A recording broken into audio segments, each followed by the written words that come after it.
Hello and welcome to the Creator Careers in AI podcast. I'm your host, Jo Samuel, and I'm joined today by Dr. Emma Graves Sandriman. Emma is a colleague of mine here at Canterbury Christ Church University who teaches on the Media Production BA Honours course and leads the MA in Media and Communications. She has recently written a book titled Covering Extended Reality Technologies in the Media, and her latest article, A Model of Frame Categories for Analysing Media Discourse of Emerging Technologies, has just been released in the International Journal of Communication. Welcome, Emma. Thank you for joining us today. Thanks for having me, Jo. Congratulations on your recent journal article. I found it a really interesting read. I wonder, could you tell our listeners what you found out about how generative AI has been portrayed in the media over the time of your study? Yeah, sure. So one of the main things I found in terms of how Gen AI was portrayed that kind of sets it apart from other technologies was it being almost compared to a human. So it was described as being able to perform tasks in a very similar way to how a human could. Essentially, it's been kind of anthropomorphized in the media discourse, which on the one hand helps to show the kind of advanced capabilities of the technology, but on the other hand, there was concern over this in terms of potentially replacing humans or replacing jobs and things like that. It was also represented as a technology that can revolutionize a wide range of areas, and it was presented as quite kind of intuitive and easy to use, but that was seen again both in a kind of positive and negative way. So it's good in the sense that we're easily able to use the tool, but it was also shown to be a negative because we can easily misuse it as well as kind of use it for a positive impact. So those were the kind of main areas. Oh, fantastic. So your study kind of spanned over a few years. So did you find, as kind of the years went on, that there was more kind of skepticism about AI, or was there kind of more embracing of AI within the media?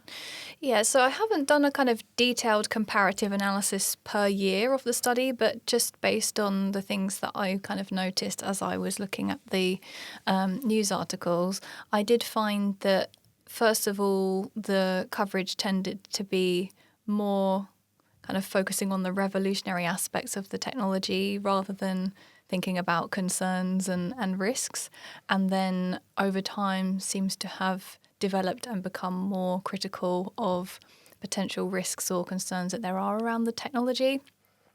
But then again, in the most recent part of the sample, it seemed to be more like an equal balance between, okay, it has benefits, but it also has risks. So kind of mentioning those two things together rather than focusing on one or the other. So it's been quite an interesting It's been quite interesting to see how that's changed over time. That is interesting. I wonder kind of the future in like a year or two, if you kind of have a premonition about what it would go. Or do you think it would go kind of carry on that trajectory so that it would be more negative? Or do you think that actually with the developments and the advancements, media is actually going to kind of go back around a little bit and actually start pushing it more as a more favourable kind of technology to use? I do think that it will probably continue to be quite mixed. I think there will be more negative coverage around its impact on the environment, which didn't really come up in my study, although it's quite an important area of Gen AI use. That seems to be something that is kind of gaining more attention in the media now. So I think we'll be seeing more about its different impacts in different areas. But still a kind of more balanced approach of, okay, these are the things that it can be really good for, but these are things we need to be aware of when using it going forward. Excellent. Let's hope so. Yeah. I'm going to ask you now, because I mentioned in your intro that you were a course director for the Masters in Media and Communications. Sorry, I forgot that for a minute. And also the BA in Media and Communications, and you work alongside me on media production. So have you kind of seen how AI is affecting the creative media industry at all? And if so, what kind of things have you noticed? Absolutely. I think it's having an impact in a really wide range of areas. when I'm kind of looking at industry reports to prep for my sessions, I find a lot of reports that show just how much people in these different media industries are using AI tools now in their day-to-day work. So from anything like idea generation to actually helping them to create their outputs and then kind of analysing and evaluating them afterwards. So it's having an impact across many different areas in lots of different stages of production. So that, I think, means it's really important for us to also not only share that information with the students, but help them to learn about the tools and how they can be used as well. Absolutely. And also to understand how they can kind of adapt the skills and techniques that we teach them, like the grassroots kind of things about pre-production and principles of animations and design, and how they can incorporate that into AI tools as well, basically. Yeah. I wonder, I'm going to ask you this question, I'm not sure you know the answer, but do you have any examples of how it might affect entry-level jobs in media? It's being introduced to all areas of the workflow. Or have you got any examples of how it has affected the entry-level jobs in media, in all kind of areas of media, really? Yeah, I think still this has been something that has been developing over the last few years as the tools have been developing.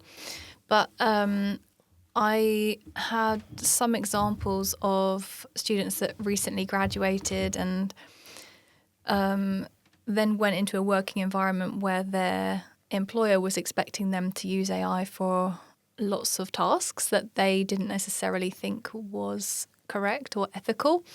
And I think the issue there is that these technologies have kind of developed and been implemented so quickly that a lot of us don't really know the right way or the best way to use them and to implement them. So I think in the industry, sometimes they are being used in the way that's not necessarily how they should be used, but we are learning more about how to implement them in a kind of ethical and just way. But what I have seen more and more is that employers are expecting the students to know how to use these tools. So that's, as I said, again, something that we need to be helping them to build up and get used to doing that so that they can be prepared when they get into their first entry-level jobs. Absolutely. That's a really good intuition there into kind of the industry to see how we can then adapt to teach the students so they know the skills that will help them when they do graduate. Yeah. What AI tools are you using in the classroom to help the students get that first look into creative AI tools? So primarily we've been using text-based AI tools like Copilot, as we have our university membership with Copilot. But we've used this in a variety of different ways to help them generate ideas, to help them to start drafting some copy for a blog post, for example, or to help them kind of analyze an output and then see how well the AI tool is doing in that instance. Related to that, we've also used tools like Adobe Firefly for image generation and the editing features in Adobe Express that use generative AI, like removing backgrounds or removing an object from an image or replacing an object in an image. So mainly kind of written outputs and the image-based. We have explored a little bit into video, but not really used it for kind of generating any kind of content. And when you do kind of introduce the AI tools, do you also introduce how they can use it ethically? And do you introduce that kind of straight away with the students, or do you kind of let them kind of play around with it first and introduce it a little bit later? How does that work? Yeah, so normally what I would do is I would start with the content itself. So without the generative AI tool, just to give an example, most recently we looked at using generative AI to help come up with an outline for a blog post that could be used in a module. So first of all, I introduced the students to blog writing and what makes a good blog and how to craft copy for a blog that is effective and ethical and adheres to principles related to kind of privacy and copyright and all those sorts of things. And then after the students have had a go at creating those sorts of things themselves, we would then move on to look at how the AI tool can help us with that. So in this instance, we used Copilot to help the students come up with an outline for a blog post. They then kind of analysed what they thought of the output to see whether they thought it did a good job or not and what they would change. I should mention also, before they went on to Copilot, we also went through some information about prompt engineering so that they know how to effectively use the tool to get the best result from it. Once they had done the AI activity, then we kind of ended with a discussion about the advantages and drawbacks of using AI for content creation, and had a kind of critical discussion about that in the class. And then after that, I went through some other content linked to things to be aware of around these tools, some that we had already mentioned in the discussion, but adding to that as well, and in particularly mentioning the environmental impact as well as the potential for AI to have bias or to make things up, and all of these sort of important precautions that we need to keep in mind when using the tool to make sure we can use it in an effective and ethical way. Absolutely, which I think is absolutely important for the students to know.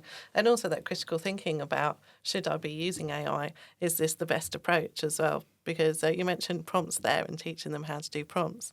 It's not as easy as I think a lot of people actually imagine for when they want to create a specific thing. So how did the students get on with their prompting and their prompt generation? They got on with it quite well, actually. So we went through the framework of the 5 S's for prompt engineering, which enables you to kind of craft a really specific prompt that has all of the detail in there that should allow you to get a good output from the AI tool. And as I was kind of going around the class to see how they'd done and the prompts they'd used, most people had followed that structure quite well. So they seemed to really take that on board, and it resulted in some fairly good outputs from the Gen AI tools as well. So I think showing them that it's not just as simple as, I just type what I want to see. It's more detailed than that. You need to think of it a bit more deeply to get the best out of the tool. Okay, excellent, fantastic. So obviously AI is starting to be developing over the last couple of years, really, hasn't it? So have the skills and attributes you're teaching the students changed in recent years due to the advances of AI tools, especially in terms of creative ways of learning? I think they've changed in the sense of they've grown to encompass these generative AI tools, and as we've been talking about how to use them effectively and ethically. It's also changed, I suppose, in the sense that we've now got a lot more tools to help us with idea generation. So to add to our toolkit of ways we can come up with ideas, we can now use a variety of different AI tools to help with that. One thing I didn't mention is that we've used the TextFX project, which is a project developed by Google to help you come up with creative ideas, essentially. So you can put a word or a phrase into the Gen AI tool, and then there are different options to kind of ask it to give you a simile or to explode the word and give you a variety of different concepts or ideas that could link to it. So there are, I think, 8 or 9 different ways you can explore the concept that you've put in, which can really help to generate creative ideas, especially if you're kind of stuck and you can't really think of anything. So I would say it's expanded things rather than changed them, but it's also allowed us to apply kind of typical skills that we would have, like critical thinking, to the AI tools and the outputs that they produce. Another example I was thinking when you were talking about that is Photoshop, because I've taught Photoshop for donkey's years, And as the software changes every year, you adapt your teaching to kind of the tools that Photoshop offers. And now you've got Firefly in Photoshop, you've got the generative fill in Photoshop as well.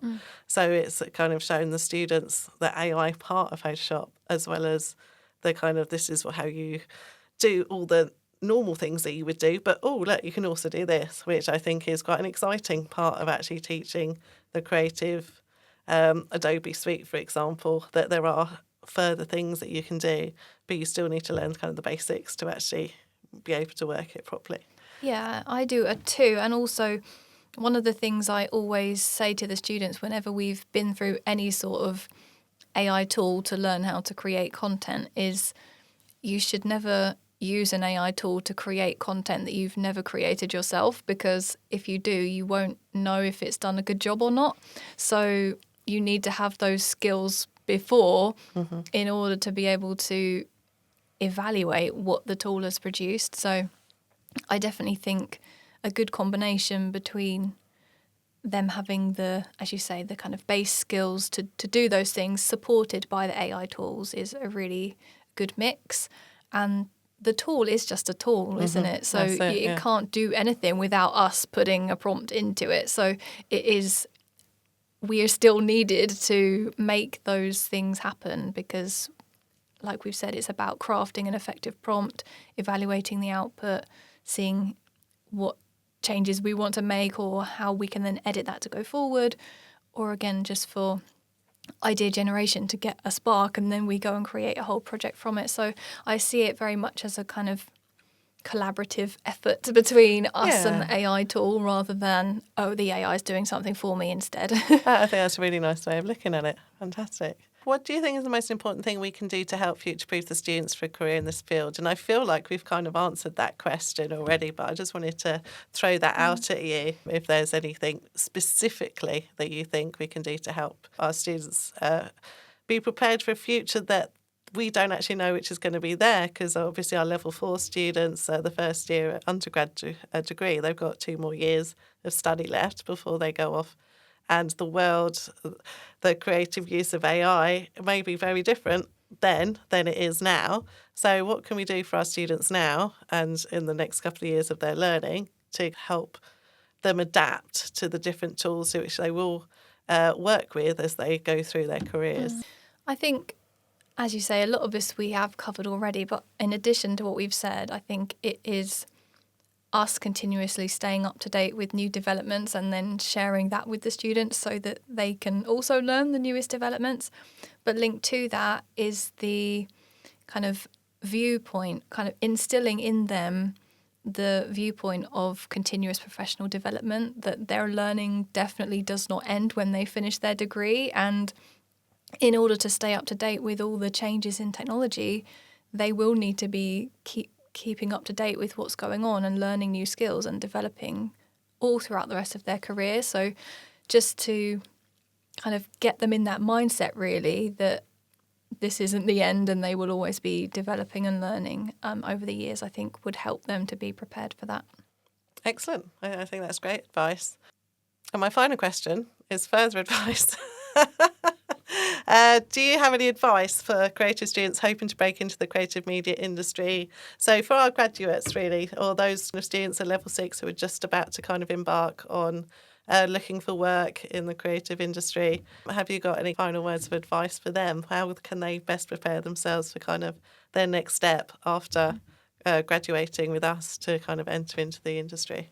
Apart from what we've already said, I think one of the key things is really having a strong online presence. So having an online portfolio, having a LinkedIn profile that you engage with the organisations that you're interested in potentially working with.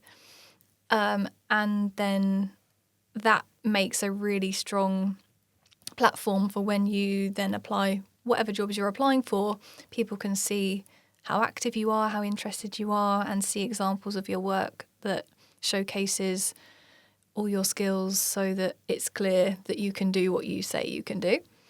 And the other thing is linked to that, but is kind of wider networking. So not just networking on things like LinkedIn, but making use of any networking opportunities at university or through the organisations that the university is linked with. There are kind of networking events that students can attend, and tying up with guest speakers as well that come in. So making sure to ask them if they're okay to connect with you on LinkedIn or something. I don't know any that we've had that have said they wouldn't want to do that. And that just not only shows that the students are keen, but it also allows them to grow their network and then have more opportunities out there. So yeah, just being active and having an online presence, maintaining that network, I would say. That's some great advice there. Thank you, Emma. So thank you for joining us. Our time has come to say goodbye. It's been great to talk with you today. Thank you for joining us. Thanks, Jo. It was great. And join us next time on the Creative Careers in AI podcast.